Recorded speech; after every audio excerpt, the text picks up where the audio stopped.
Hoy vamos a hablar sobre el arrebatamiento. Quiero dar unos sinónimos de rapto. Cuando vamos al diccionario nos encontramos que rapto tiene dos sinónimos: raptados, arrebatados, trasladados, tomados. Son sinónimos que me encontré en el diccionario. La palabra rapto viene del latín reptus, que significa acción de arrebatar, y se deriva del verbo repere, que significa llevarse, pero no se lleva de una forma normal, se lleva con fuerza. Hay una fuerza en medio de un arrebato físico, por decirlo así, para que me comprendan. Es llevarse algo, trasladar algo o a alguien, pero con fuerza. Quiero hacerles una pregunta: ¿quién es de acá? Cuando menciono el Apocalipsis, primero quiero hacer esa pregunta: ¿qué siente usted? Cuando le digo Apocalipsis, ¿qué siente usted? ¿Qué siente?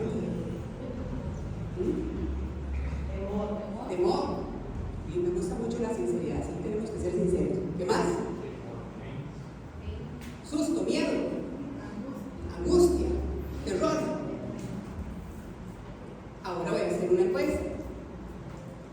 ¿Quién de todos los que estamos acá, y ahí sí les pido que levanten la mano, se ha leído el Apocalipsis? Todo entero. Todo entero. No, todo entero. ¿Quién ha tomado el tiempo y se lo ha leído todo? Todo el Apocalipsis, desde el 1 hasta el final. Levanten la mano.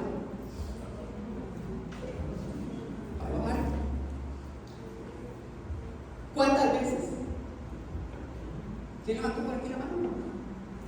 ¿Cuántas veces? Dos. Una. Acá. Una. Dos. El creyente, lamentablemente, evade leer el libro del Apocalipsis. Esa es la tendencia de los creyentes en Cristo Jesús, porque le infunden un mensaje que no es. Cuando mi abuela materna se convirtió allá en una cruzada con Gigi Ávila, ella nos comentaba, ella fue a una cruzada en el Estadio Nacional a los 55 años de edad. Mi abuela acepta a Cristo Jesús y su vida fue transformada en esa cruzada. Me parece que pudo haber sido como el 79 o 80, por ahí anda.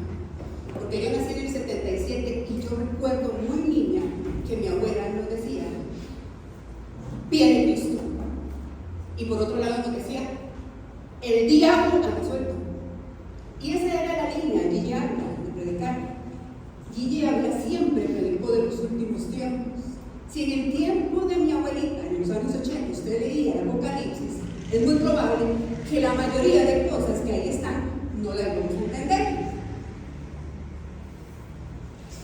Pero hoy en día, esta generación, leemos el Apocalipsis y lo vamos a entender.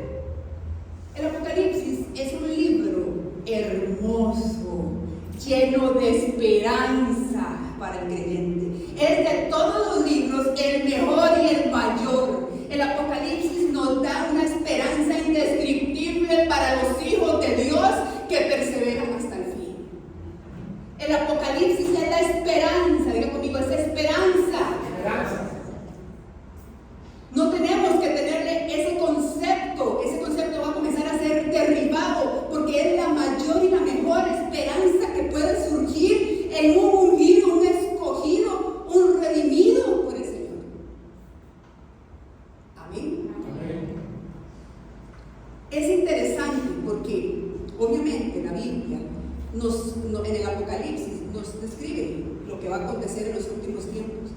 Se lo revela al discípulo amado, al Hijo del Trono, a Juan, al apóstol Juan, aquel apóstol que estuvo exiliado en Patmos, en una isla. Ahí estaba él. Para que me comprendan, se le revela en el día del Señor, o sea, un día como hoy, podemos decirlo, en donde él acostumbraba a tener comunión con Dios todo el día, que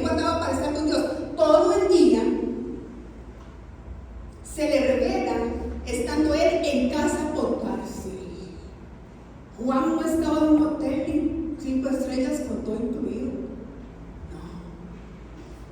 Juan estaba preso, cautivo, tomado. Lo tenían aislado. Y ese día llegó el Espíritu Santo de Dios y le revela el libro más esperanzador que la humanidad pueda tener, de la Santa Biblia. Cuando vamos a la palabra de Dios, hay algo importante, y es que si usted hace una encuesta también a las religiones, si usted le pregunta al adventista, no cree en el rapto, no cree en el arrebatamiento. Los católicos no creen en el arrebatamiento. Los testigos de Jehová no creen en el arrebatamiento. Los mormones no creen en el arrebatamiento. Los bautistas son evaden el tema, lo evaden mucho, muy fuerte. Porque el bautista es muy extremista en cuanto a ser conservador. Entonces, cuando viene algo del Espíritu, lo apagan el Espíritu Santo. Los únicos que creemos en el arrebatamiento somos aquellos cristianos que escudriñamos la palabra, que tenemos comunión con el Espíritu Santo. Amén. Comunión con el Padre, y que comprendemos que Cristo Jesús nos abrió un paso a la vida eterna, y que usted y yo no estamos aquí solamente para vivir 70, 80, 90 años, cuando este cuerpo que tiene fecha de vencimiento quede ahí, que se lo coman los gusanos. No, hay una vida eterna. Amén. Y hay dos formas de llegar al cielo, sea que Él nos llame, ¿verdad? Y que me adelante con Cristo. Y la otra, que está por un punto de morir, es a través del rapto de la iglesia de Jesús. Amén. Amén. Hay dos eventos importantes en los últimos tiempos. Uno es el rapto, que va a ocurrir primero, y luego viene la segunda venida de Cristo. Quiero que me acompañen a 1 Tesalonicenses 4.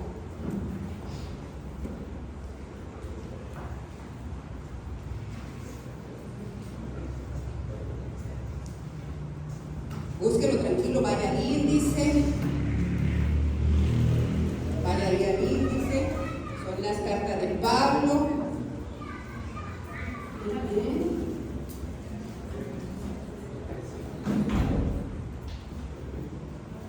Amén.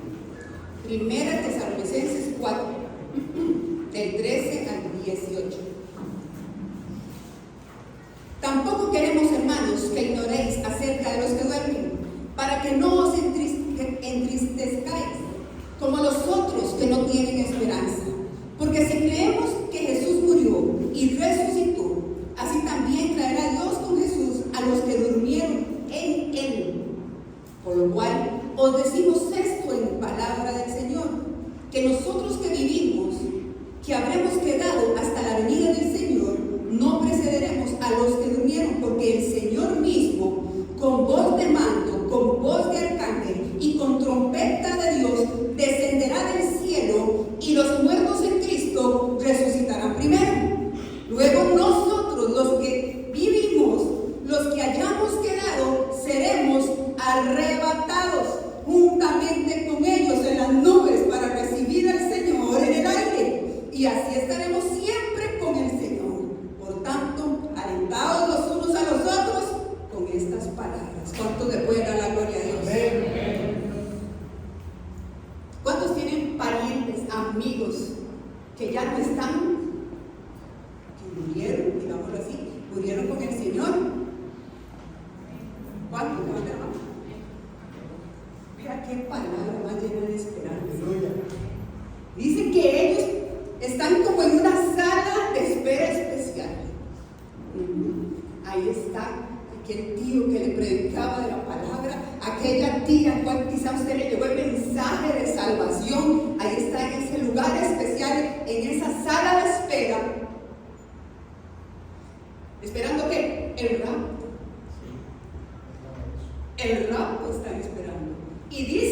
Pablo en esta carta que ellos van siendo tomados, ellos están durmiendo y van a ser llevados, pero juntamente ellos están en la sala especial, los sacan de la sala de espera especial, nos encontramos aquí, vamos todos en el aire y tenemos el encuentro con el Rey de Reyes y Señor de Señores.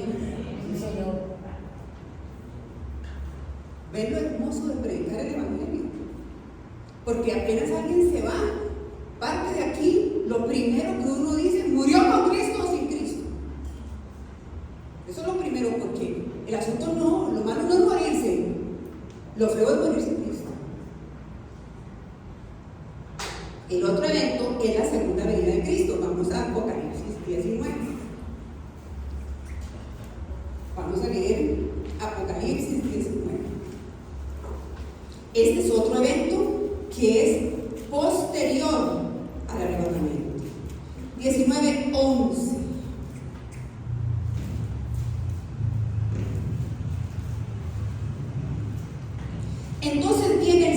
Entonces vi el cielo abierto, y he aquí un caballo blanco, y el que lo montaba se llamaba Fiel y Verdadero, y con justicia juzga y pelea. Sus ojos eran como llama de fuego, y había en su cabeza muchas diademas, y tenía un nombre escrito que ninguno conocía sino él mismo. Estaba vestido de una ropa teñida de sangre, y su nombre es el Verbo de Dios. Y los ejércitos celestiales vestidos, no de lino fino, ¿verdad? Vestidos de lino finísimo, blanco y limpio, le seguían en caballos blancos, y de su boca sale una espada aguda para herir con ella las naciones, y él la regirá con vara de hierro, y él pisa el lagar del vino del furor y de la ira de Dios Todopoderoso. Y en su vestidura, en su muslo, tiene escrito este nombre: Rey de Reyes y Señor de Señores. Cuando habla Apocalipsis de los ejércitos celestiales, del fiel y verdadero, es nuestro Señor Jesucristo en victoria. Y del ejército celestial somos nosotros. Esa es la segunda venida. En la primera, Él vino a servir. En la segunda, Él viene a reinar. Pero Él no viene solo, viene con la iglesia. Sí, Señor, amén. Amén. Hablemos un poquito de las señales. Vamos a Mateo 24.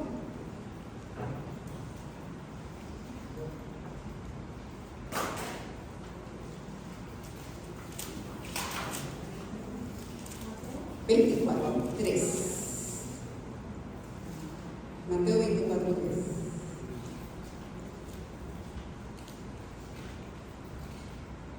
Y estando él sentado en el monte de los olivos, habla de Jesús, los discípulos se le acercaron aparte diciendo: dinos cuándo serán estas cosas, y qué señal habrá de tu venida y del fin del siglo. Respondiendo Jesús les dijo: mirad que nadie os engañe, porque vendrán muchos en mi nombre, diciendo: yo soy el Cristo, y a muchos engañarán, y oiréis de guerras y rumores de guerra. Mirad que no os turbéis, porque es necesario que todo esto acontezca, pero aún no es el fin, porque se levantará nación contra nación, y reino contra reino, y habrán pestes, amén, y hambres y terremotos en diferentes lugares. Y esto será principio de dolores, dice el 9. Entonces os entregarán a tribulación, y os matarán, y seréis aborrecidos de todas las gentes que por causa de mi nombre, así será. Muchos tropezarán, entonces se entregarán unos a otros, y unos a otros se aborrecerán. Muchos falsos profetas se levantarán y engañarán a muchos, y por haberse multiplicado la maldad, el amor de muchos se enfriará, mas el que persevere hasta el fin, este será salvo. Y será predicado este evangelio del reino en todo el mundo para testimonio a todas las naciones, y entonces vendrá el fin. Por tanto, cuando veáis en el lugar santo la abominación desolada de que habló el profeta a Daniel, el que le entienda, entonces los que estén en Judea huyan a los montes, el que esté en la azotea no descienda para tomar algo de su casa, y el que esté en el campo no vuelva atrás para tomar su capa, mas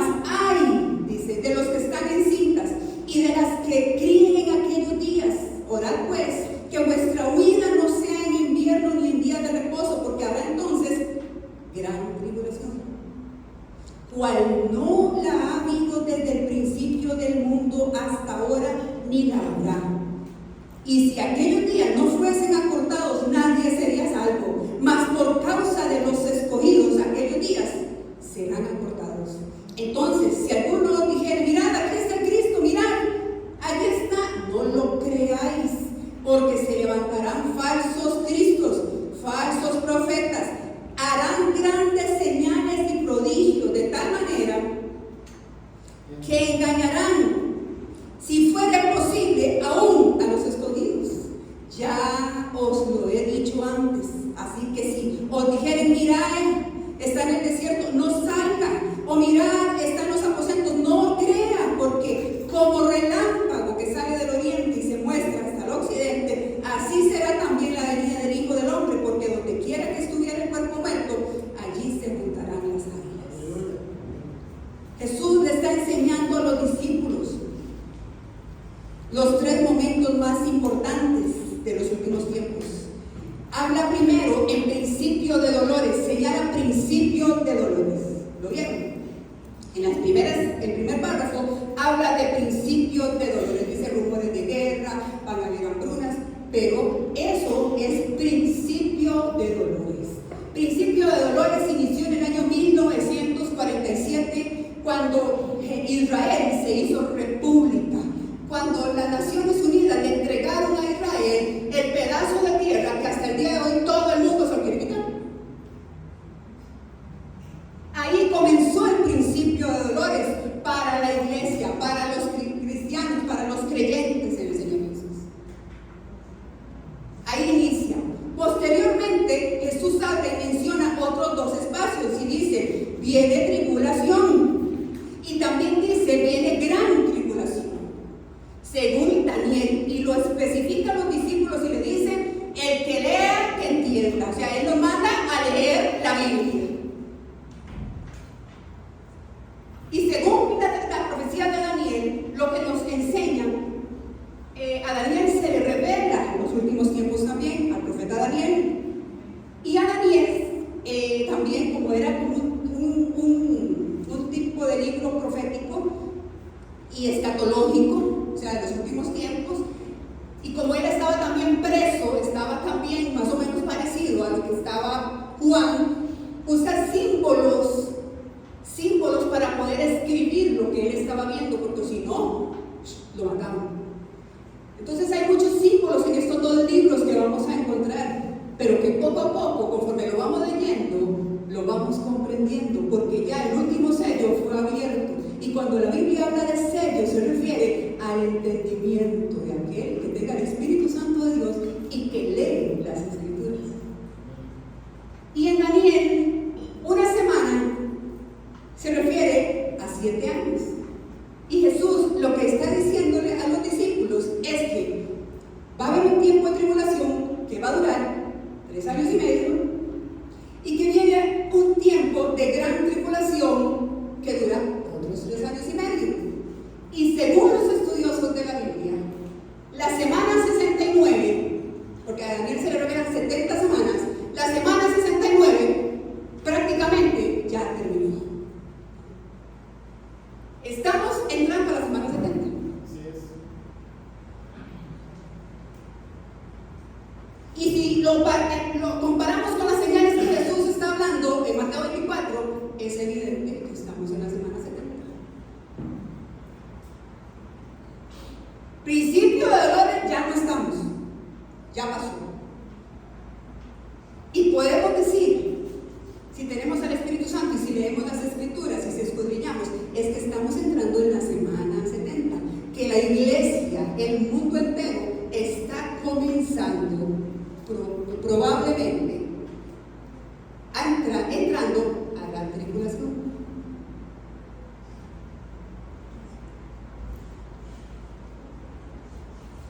Hay unos estudiosos llenos también del Espíritu Santo que lo que dicen es que la iglesia va a vivir la gran tribulación, pero hay otros que son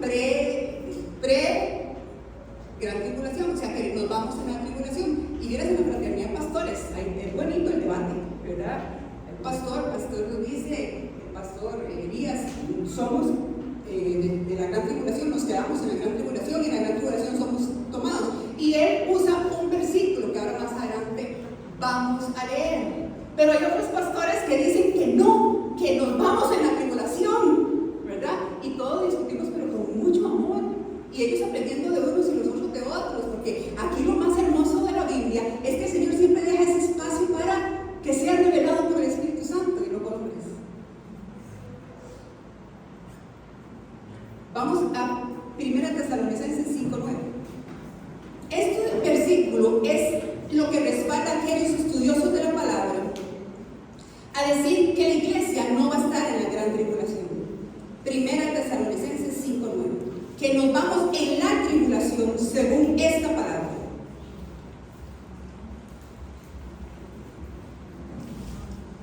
Primera Tesalonicenses 5:9. Porque no nos ha puesto Dios para ira, sino para alcanzar salvación por medio de nuestro Señor Jesucristo. Esa primera parte. Y leíamos ahora que en la gran tribulación viene la ira de Dios de una forma que jamás se haya visto sobre la tierra. Y según este versículo dice que el Señor nos va a sacar de esa ira fuerte que viene sobre la tierra. ¿Vamos entendiendo? Paralelo a esto vamos a tener otras señales. Dígale que está al lado, otras señales. Y el Apocalipsis es muy claro. Es evidente que se va a unir un poder político, religioso y económico para crear un solo gobierno, una sola moneda y una sola religión. Y todo indica que esta unión de poderes será allá por el lado de Europa y Oriente Medio. Quiero que nos detengamos un poquito en Roma. En Roma nos vamos a encontrar al país, podemos decir, uno de los países más ricos del mundo. En Roma lo encontramos. Este país, desde que fue constituido en el año 1929, fue independiente de Italia, se independizó de Italia este país. En 1929, desde ese momento, él tiene su propia constitución política, él tiene su propio banco, tiene su propio ministerio, por decirle así, de cada uno de los ministerios, como un gobierno, tiene su poder ejecutivo, tiene su poder legislativo, tiene su poder judicial, tiene sus propias leyes. Para ingresar a ese país se ocupa un pasaporte diplomático y un protocolo riguroso de seguridad. Es el país que desde ese año no ha tenido un déficit fiscal, no conoce el déficit fiscal. Y según los estudiosos, tiene el poder de darle de comer a toda la humanidad que tenga hambre y que se acabe el hambre. Y no lo ha hecho. Les hablo del país del Vaticano. La ciudad del Vaticano. En 1929 se independiza de Italia. Y tiene un poder económico inimaginable. Ellos se rigen con mucho secretismo. Su eje es el secretismo. Y quiero que vayamos a Apocalipsis 13.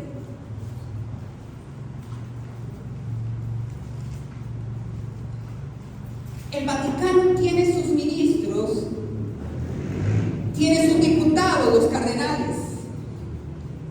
Y el Vaticano tiene su presidente, que es el Papa. El Papa rige en el Vaticano, en la ciudad del Vaticano, como el presidente del Vaticano, como la cabeza del Vaticano. Después vi otra bestia. Vamos por Apocalipsis 13, 11. Aquí está Juan en Patmos.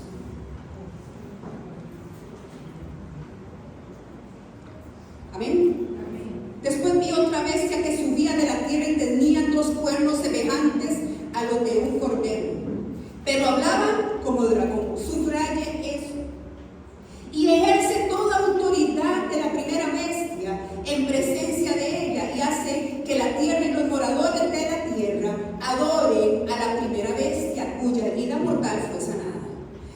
también hace grandes señales de tal manera que aún hace descender fuego del cielo a la tierra delante de los hombres y engaña a los moradores de la tierra con las señales que se ha permitido hacer en presencia de la bestia, mandando a los moradores de la tierra que le hagan imagen a la bestia, que tiene heridas de espada. Y vivió. Y se le permitió infundir aliento a la imagen de la bestia para que la imagen hablase e hiciese matar a todos el que no la adorase. Y hacía que todos, pequeños, grandes, ricos, pobres, libres, esclavos, se pusieran una marca en la mano derecha o en la frente, y que ninguno pudiese ni comprar ni vender, sino el que tuviese la marca o el nombre de la bestia y el número de su nombre. Aquí hay sabiduría. El que tiene entendimiento cuente el número de la bestia, pues es número de hombre y su número es 666. Amén. En la primera que leímos, en el 11, dice que después vi a otra bestia, y vean que las características, y tenía dos cuernos semejantes a los de un cordero, pero hablaba como dragón. Es como, parece de Dios, pero es el diablo. Algo así. Y en Apocalipsis nos muestran tres bestias: uno, el anticristo; dos, el falso profeta; y tres, pues el mismísimo Satanás.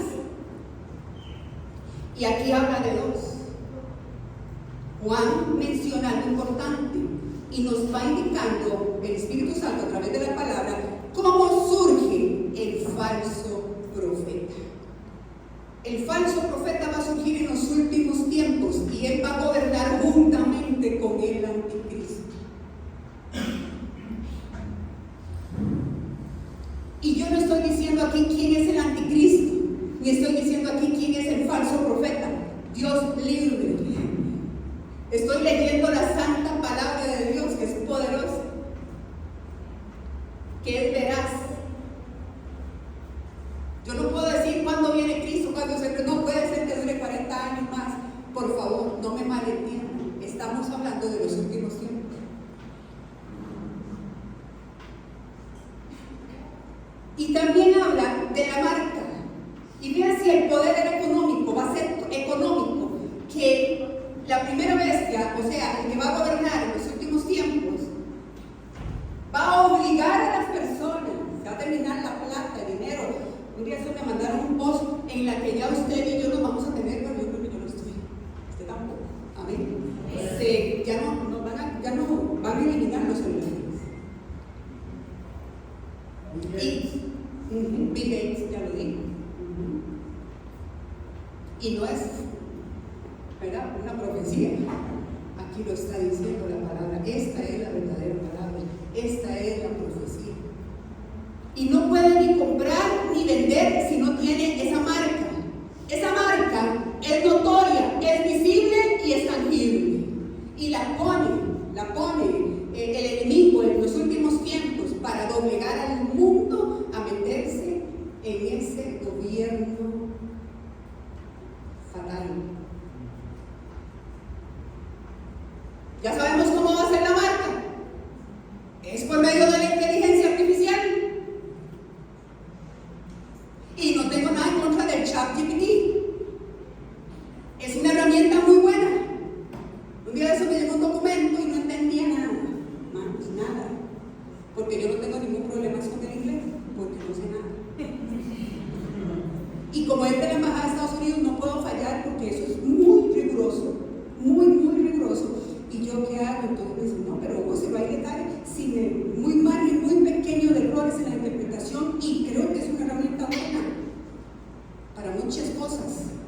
Facilita muchas cosas, como yo que no sé nada de inglés, tengo un problema, y me lo resolvió en ese momento para poder responderle a la Embajada de Estados Unidos. Pero el ChatGPT no puede tomar el tiempo suyo con Dios. El ChatGPT no es para que usted haga su devocional. Tal vez para buscar información, como hacemos en Google. Papá, ¿en qué año Daniel? ¿En qué año? Papá, ¿en qué año Juan? Pero el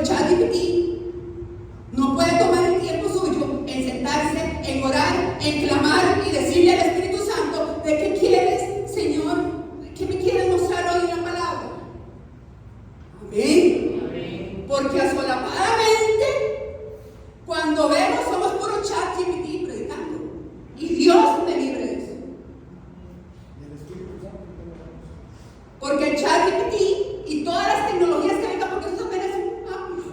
Las cosas una hermana me decía, ChatGPT, ¿qué me sale más cómodo comprar los materiales? ¿En EPA o en el 8? Y ya, váyase ya para EPA, que hay una promoción. Sí, así es el chat. O sea, bueno, se ahorró plata, hermano, se ahorró dinero, ¿verdad? Fue una buena herramienta. No tengo nada en contra, úselo. No tengo nada en contra. Yo tuve que usarlo.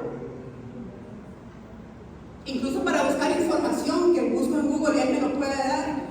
Pero el ChatGPT no tiene el 100%. Verás. La inteligencia artificial va a ser usada para marcar a los hombres que queden aquí en el levantamiento, en la inteligencia. Ya vamos entendiendo. En el tiempo de mi abuela, cuando leíamos eso, no entendíamos cómo iba a ser la marca. Recuerdo que salió el código de barras de los supermercados, ¿se acuerdan? Más o menos. El código de barras, entonces decía mi abuelita, Satanás, así va a ser la marca. Y apenas era el código de barras. De un adelanto en el supermercado, y mi abuelita decía, vea, así va a ser Satanás, no van a poner un código de barras. Qué impresionante la inteligencia artificial, hermanos, es impresionante. Cuando es que uno dice y lee y dice, Señor, es así, ya yo voy entendiendo que así es. Amén.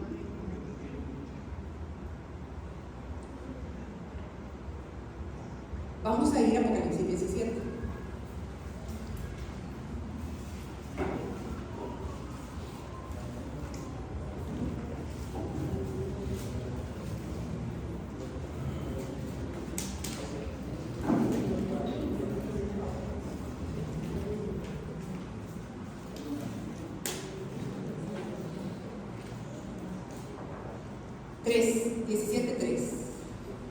Y me llevó el espíritu al desierto y vi a una mujer sentada sobre una bestia escarlata.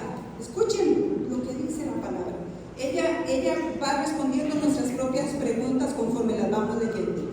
Y me llevó el espíritu al desierto y vi a una mujer, yo quiero que se lo vayan imaginando, sobre una bestia escarlata llena de nombres de blasfemia, que tenía 7 cabezas y 10 cuernos. Y la mujer estaba vestida de púrpura y escarlata y adornada de oro, de piedras preciosas y de perlas, y tenía en la mano un cáliz de oro lleno de abominaciones y de la inmundicia de su fornicación, y en su frente un nombre escrito, un misterio: Babilonia la grande, la madre de las rameras y de las abominaciones de la tierra. Y vi a la mujer ebria de la sangre de los santos y de la sangre de los mártires de Jesús, y cuando la vi quedé asombrado con gran asombro. Y el ángel me dijo: ¿por qué te asombras? Yo te diré el misterio de la mujer y de la bestia que la trae, la cual tiene 7 cabezas y los 10 cuernos. Y la bestia que has visto era y no es, y está para subir del abismo, o sea, viene el mismo infierno, e ir a perdición. Y los moradores de la tierra, aquellos cuyos nombres no están escritos desde la fundación del mundo en el libro de la vida, se asombrarán viendo la bestia que era y no es y será. Esto para la mente que tenga sabiduría. Las 7 cabezas son 7 montes. ¿Usted sabe cuántos montes rodean al Vaticano? ¿Sabe cuántos? ¿Cuántos? 7 montes. ¿Cómo se llaman? ¿Cómo se llaman los montes? 7 colinas. 7 colinas.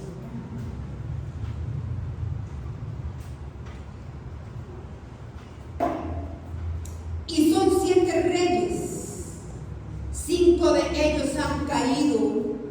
Uno es, y el otro aún no ha venido. Y cuando venga es necesario que dure breve tiempo. La bestia que era y no es también el 8º. Y es de entre los 7 y va a la perdición. Los 2 cuernos que has visto son 10 reyes que aún no han recibido recibido el reino, pero por una hora recibirá la autoridad como reyes juntamente con la bestia. Estos tienen un mismo propósito y entregarán su poder y su autoridad a la bestia.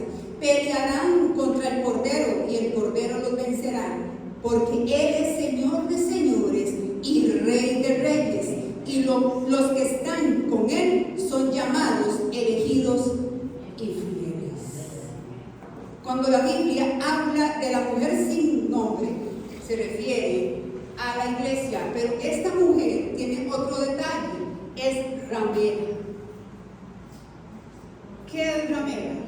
Se prostituye ante muchos dioses. Prostitución. Se vende todo a su conveniencia. Amén. ¿Usted sabía que desde 1929, cuando se independiza la Ciudad del Vaticano, comenzaron los papas? ¿Sí? Porque él se representa como el presidente de la Ciudad del Vaticano. Y ahí habla de 5, 6 y 7. Pero da un detalle de brutal. Da un detalle de brutal. Dice que viene como dentro de los 7, ¿verdad? Es papa también como los demás, pero tiene algo diferente a los demás. Es el octavo. ¿Usted sabe a cuál papa van a elegir el 7 de mayo en la Ciudad del Vaticano? Juan Pablo fue el quinto.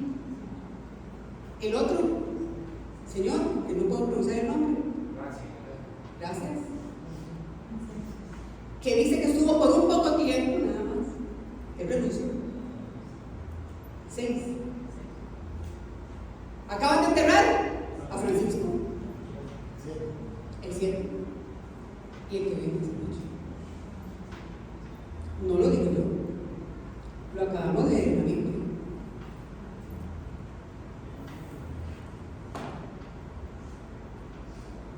Y se refiere al falso profeta que va a gobernar juntamente con el anticristo. El que tenga oídos para oír, que oiga.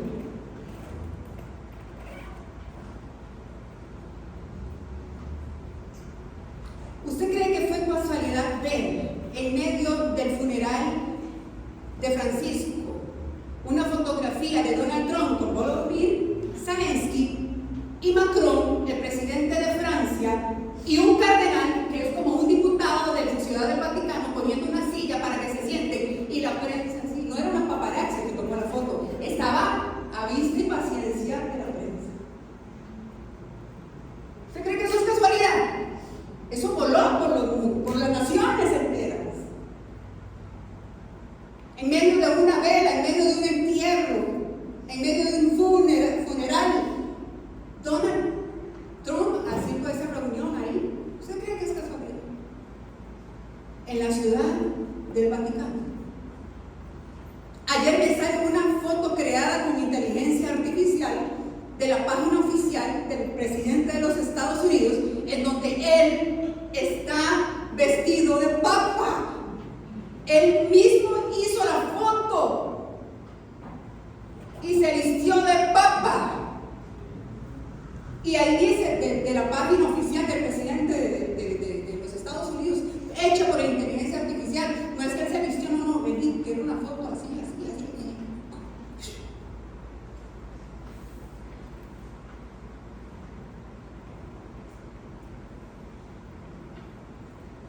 ¿Quién en este momento, hoy,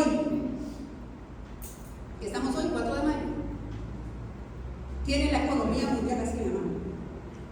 Él mismo lo dijo, todos han venido aquí a besarme en la conferencia de prensa porque todos están diciendo que sus economías, si no entran en un acuerdo conmigo, los países se vienen en quiebra.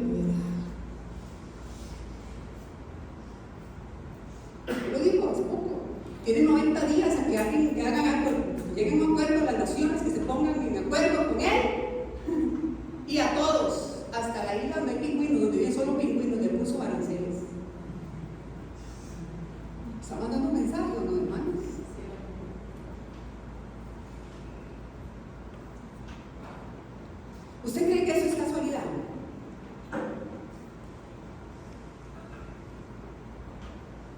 como si fuera poco, también en las otras semanas, estas últimas semanas, me sale una foto del zapato de Francisco con un hueco, donde él está en la caja enterrado y que dicen que pobrecito que andaba sus zapatos con hueco. ¿Quién? Publicidad más engañosa. Cuando el Vaticano, la ciudad del Vaticano, tiene siempre un superávit en su economía. Cuando en Costa Rica cada uno de nosotros, para cancelar la deuda interna o externa, una de las dos deudas que tiene Costa Rica, ¿usted sabe cuánto tenemos que pagar cada tico para ser libre de esa deuda? $17,000 para que Costa Rica no tenga deuda de esas. ¿Usted sabe cuánto tiene que pagar cada ciudadano estadounidense para que ya Estados Unidos sea libre de también de esa deuda? $103,000 por cada estadounidense. Y viene con una publicidad engañosa, porque así lo vi, el Papa con un hueco en el zapato. Por favor. Qué mentira, qué falacia. Queriendo enviar un mensaje al mundo de que, pobrecito yo, de que aquí el más humilde es él. No tengo nada contra Francisco y lo bendigo en el nombre de Jesús y le ruego a mi Padre que así como tuvo misericordia con nosotros en ese último suspiro de su vida, se haya arrepentido como cada uno de nosotros tenemos que arrepentirnos todos los días y que pueda estar en la presencia de Dios. Pero si él era la cabeza y si gobernó ahí por el tiempo que gobernó, significa que aceptó toda la elección que hay ahí.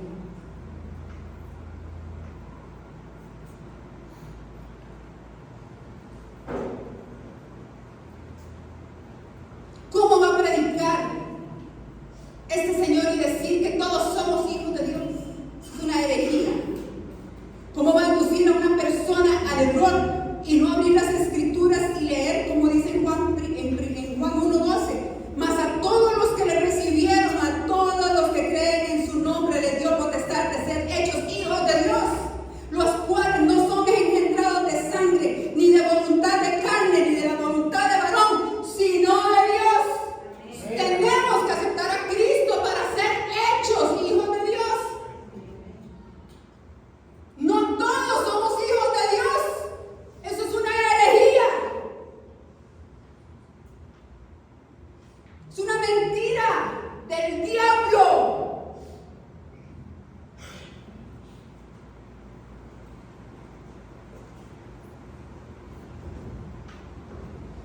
Me llega otro video, ¿sí?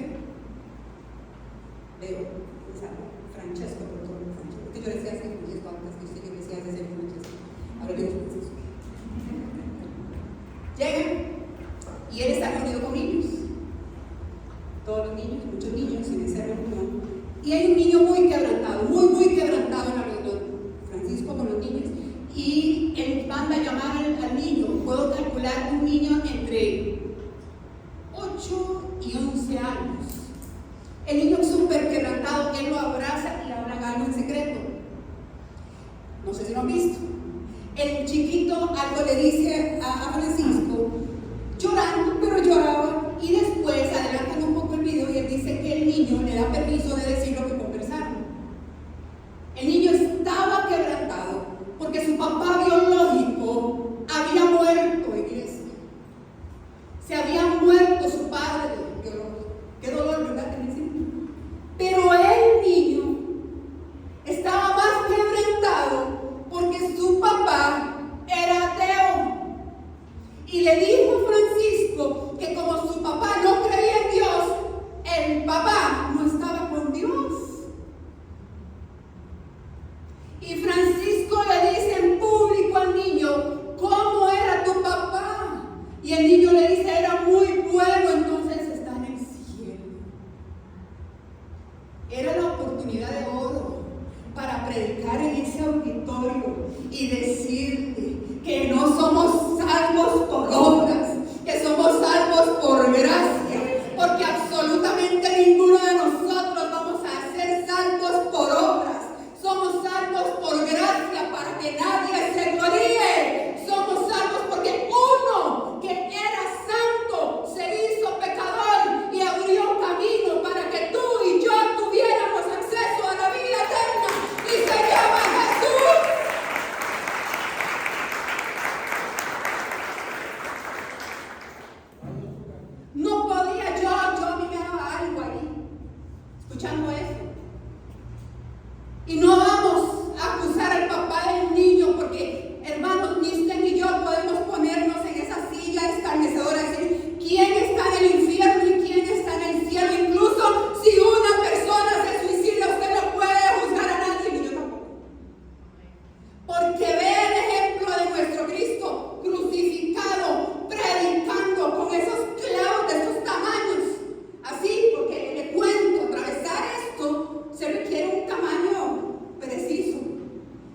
que ella estaba predicando y uno de los malhechores se convirtió ese mismo momento.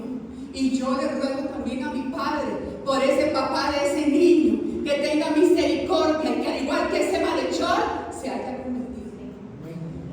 Y le digo, hoy mismo vas a estar conmigo en el paraíso. ¡Wow! Porque tuvo la revelación y la humildad que tenemos que arrepentirnos y reconocer, hermanos, quitarnos ese orgullo y creer que nosotros podemos solos. Usted ni yo vamos a poder solos, solo Cristo nos puede ayudar.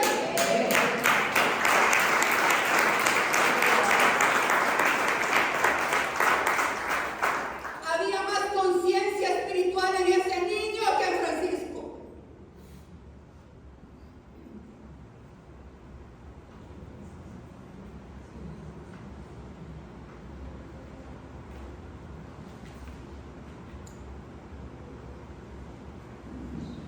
Definitivamente la ciudad del Vaticano, o desde la ciudad del Vaticano y el Islam, están comprando todos los números para pegarse la rifa y que ahí surja el falso profeta. Pero mientras tanto, ¿qué vamos a hacer los cristianos? ¿Qué hago, pastor? ¿Qué hago, pastor? Pero yo me quiero casar. Me he aguardado, me he esperado, estoy buscando a la novia y yo me quiero casar. ¿Y qué va a pasar? Entonces, ¿qué? Hakuna Matata. Yo no voy a estudiar porque ya viene Cristo. Entonces, ¿qué? No cuido mi salud porque dice Pablo que vamos a ser transformados. Entonces voy a ser sana. No, hermanos. No. Usted tiene que continuar una vida proyectada digna de adorar y de alabar el nombre de nuestro Señor Jesucristo. En las escuelas, niños, hay que predicar. ¿Usted qué cree? Porque usted está en la escuela. Dios no manda a la escuela para que usted, niño, si aquí hay niños de más de 10 años, para que usted brille y que sea diferente a esos niños y le diga a sus compañeros de la escuela, Cristo te ama. A comportarse como nos tenemos que comportar los hijos de Dios en el colegio, en la universidad, en el trabajo, pero sobre todo en la casa. Tenemos que seguir con los planes matrimoniales, tenemos que seguir con nuestro trabajo y cada día hacerlo con más y más excelencia. Podemos soñar, no quiero esos sueños, hay muchos sueños, sigue soñando, sigue orando por ese sueño, por ese proyecto familiar, sigue orando por ver a sus hijos realizados, sigue clamando a Dios y forjando. Pero no se olvide que tenemos que caminar como salió el pueblo de Israel de Egipto, como mirando al invisible, ¿sí? Haciendo aquí, pero como mirada a Jesús.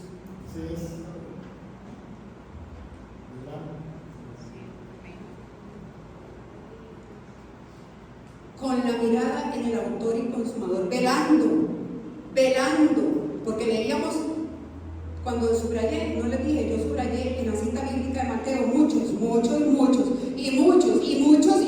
vaya a su Biblia, cuando esté en la casa, y subraye que muchos van a ser engañados, que a muchos se les va a enfriar el amor, y a muchos van a engañar, y a muchos, porque son muchos los engañados en los últimos tiempos. No son pocos. Tenemos que perseverar en nuestra vida espiritual. Tenemos que perseverar en nuestro tiempo con Dios. Si usted sirve, hágalo con más fervor y con más revelación. Que su servicio no sea una carga pesada. Hoy me toca ir a servir. Y desde domingo y desde martes, que tiene no se debe de todo. Hágalo con deleite. Aleluya. Con fervor. Porque servimos a un rey vivo. Si usted dejó de servir, este es el momento. Y no porque supuesto para que se quede el rato, ahí no dice que usted no está sintiendo, ¿cómo se llama? Tampoco dice que el que tenga más pecado, menos pecado, medio pecado, ¿no? Dice que el que persevera hasta el final. Y si hay algo que nos ayuda a perseverar, es el servicio a la casa de Dios. Eso nos ayuda a perseverar. ¡Dale la gloria!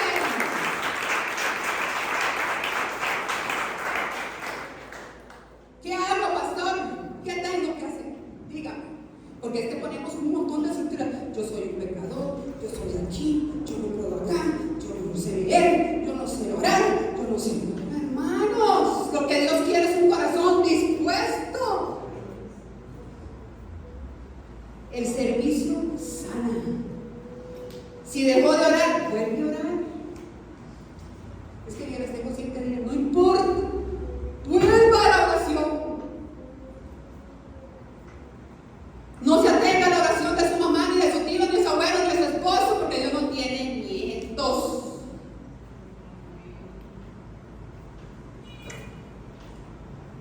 ¿Sabe qué es lo más duro, hermanos? Que cuando en el rapto, vamos a ser tomada la iglesia. Así que no deje de congregarse, porque la iglesia es el cuerpo y Cristo es la cabeza. Hay gente que ama a Cristo, pero no soporta al cuerpo. Claro, ¿verdad? Y sí, a mí, todo un hipócrita, que Dios lo bendiga. Él viene por la iglesia, no viene por llaneros solitarios. Entonces, vamos a ser tomados con fuerza, trasladados, llevados, raptados, tomados. Se va la iglesia, se va. Ya no va a haber este tiempo de predicación. Se va. Y sabe que es lo más duro, hermano, que se quedan muchos. ¿Quiénes se quedan? Número 1, los incrédulos. Aquellos que se les predicó, se les amó, como hizo el Padre, el Señor Jesucristo con el joven rico, mirándole le amó y le dijo, ve y vende todo, ¿verdad? Probando su espíritu. Ese se queda. Dice Esteban, el apóstol, en el libro de los Hechos, dice la palabra de Dios en el libro de Hechos 7, en el versículo 51, dice: duros de servicio, incircuncisos de corazón y de oídos, vosotros resistís al Espíritu Santo. A él lo estaban matando con piedras en ese momento, y él estaba predicando y les está diciendo a todos los que están emprendiendo en contra de él con piedras: han resistido al Espíritu Santo, y eso es un incrédulo. Y le dice: incircuncisos de oídos, incircuncisos de corazón. Se les amó, se les predicó, se les quiso ayudar, se les enseñó el camino y dijeron: chao pescado, no quiero nada con Cristo. Se llaman incrédulos y quedan. El otro grupo que se queda está en Mateo 23. Vamos a Mateo 23, 25, por favor.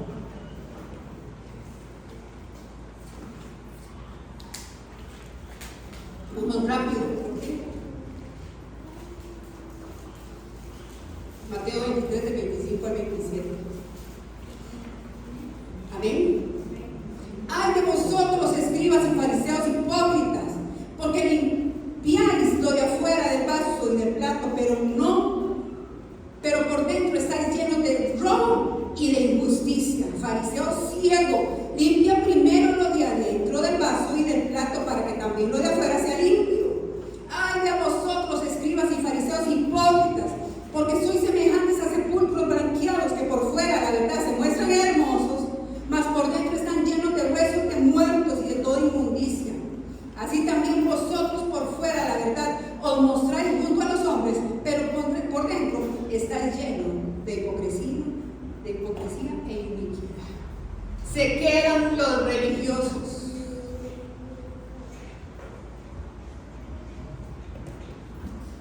El otro grupo que se queda está en Apocalipsis 3. Vamos rápido.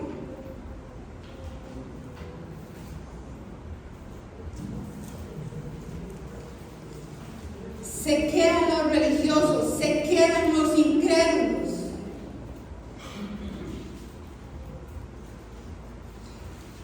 Y en Apocalipsis 3:15 dice, yo conozco tus obras, que ni eres frío ni caliente. Ojalá fueses frío o caliente. Pero por cuanto eres tibio y no frío ni caliente, te vomitaré de mi boca. Porque tú dices, yo soy rico y me he enriquecido y no tengo ninguna necesidad. Y no sabes que tú eres un desventurado y miserable, pobre, ciego y desnudo.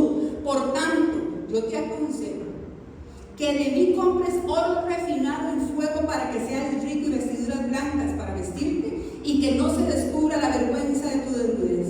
Unge tus ojos con colirio para que veas. Yo reprendo y castigo a todos los que amo. Sé pues celoso. ¿Y qué dice? Y arrepiéntete. He aquí yo estoy a la puerta y llamo, y si alguno oye mi voz y abre la puerta, entraré a él y cenaré con él y él conmigo. Al que venciere le daré que se siente conmigo en mi trono, así como yo he vencido y me he sentado con mi Padre en su trono. El que tiene oído para oír, oiga lo que el Espíritu dice a las iglesias. Se quedan los tibios, no se decidieron, se quedaron en intenciones. De los tres grupos han escuchado de Cristo Jesús. De los tres grupos todos han escuchado palabra de Dios. Y de los tres grupos se les ha predicado, se les ha amado y se les ha presentado a Cristo. Y de los tres grupos, los tres se quedan.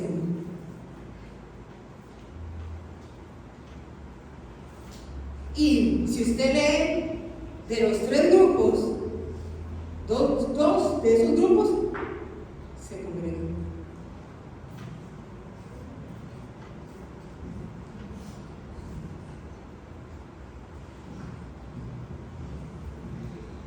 Que en el nombre de Jesús toda religiosidad tiene que ser derribada. Toda apariencia tiene que hoy en el nombre de Jesús ser derribada. Toda tibieza del corazón.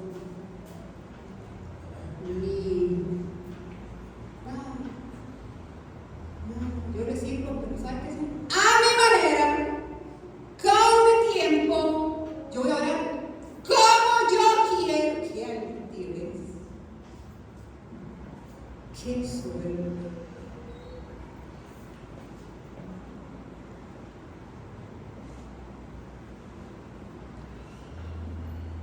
¿Ha hecho usted de Vallado lo que el pastor nos pidió de febrero? De invitar a dos o una persona a su casa una vez al mes para que escuche la predicación de Vallado de Metro San Cielo. No me conteste. ¿Sabe por qué no hacemos? Porque estamos tibios. Y cuando usted siente que se va enfriando, se siente tibio, se siente frío, usted tiene que meterle fuego.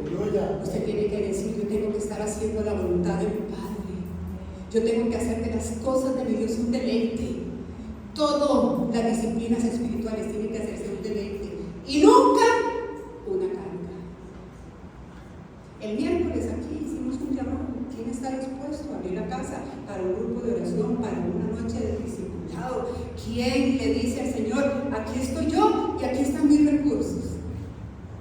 Decía el pastor, aquí está mi boca, aquí está mi tiempo, aquí está mi corazón. Si usted pone el físico, pero dice que reguero el sillón nuevo, uy, no, mis hijos hay chiquitos, tibio, fariseo, hipócrita, que blanquean los sepulcros, pero por dentro están sucios.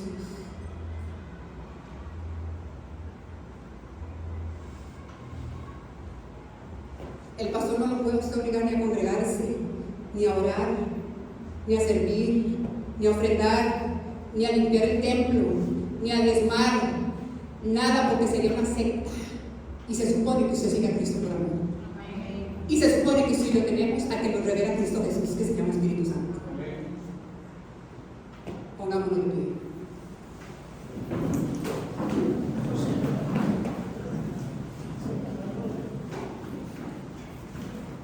No se vayan, que viene lo mejor.